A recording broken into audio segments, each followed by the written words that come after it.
మహేష్ కుమార్ గౌడ్ గారు కానీ, నర్సిరెడ్డి గారు కానీ, లేకపోతే రఘోత్తమ్ రెడ్డి గారు కానీ, ఏవిఎన్ రెడ్డి గారు కానీ, లేకపోతే తీన్మార్ మల్లన్న గారు కానీ అందరూ కూడా ఈ విగ్రహం సంబంధించి స్వాగతించడమే కాకుండా రాష్ట్ర ప్రభుత్వాన్ని అభినందించారు కూడా. వారందరికీ రాష్ట్ర ప్రభుత్వం తరఫున హృదయపూర్వకమైనటువంటి ధన్యవాదాలు తెలియజేస్తూ ఉన్నాం. అట్లాగే భవిష్యత్తులో ఏ ప్రభుత్వం వచ్చినా కానీ ఈ విగ్రహాన్ని మార్చకుండా ఉండే విధంగా ఏదైనా కార్యక్రమం చట్టం లాంటిది ఏమైనా చేయగలగడానికి అవకాశం ఉంటే పరిశీలించమని చెప్పారు. తప్పనిసరిగా దానిపైన కూడా పరిశీలన చేస్తామని చెప్పి మీ ద్వారా వారందరికీ తెలియజేస్తూ, సాయంత్రం ఈరోజు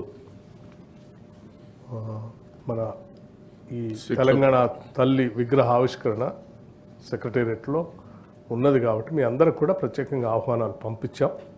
నేను మరొకసారి రాష్ట్ర ప్రభుత్వం తరఫున మీ అందరినీ నా హృదయపూర్వకంగా ఆహ్వానిస్తూ ఉన్నాను. సాయంత్రం పెద్ద ఎత్తున మీరు అందరూ పాల్గొనవలసిందిగా, ఆ తర్వాత కార్యక్రమాల్లో ఈ విజయోత్సవ కార్యక్రమాల్లో కూడా మీరందరూ పాల్గొనవలసిందిగా కూడా విజ్ఞప్తి చేస్తూ ఉన్నాను.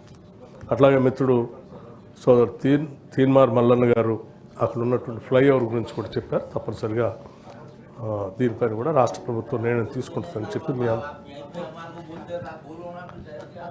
చర్య తీసుకుంటుందని తెలియజేస్తూ ముగిస్తూ ఉన్నాను. Thank you.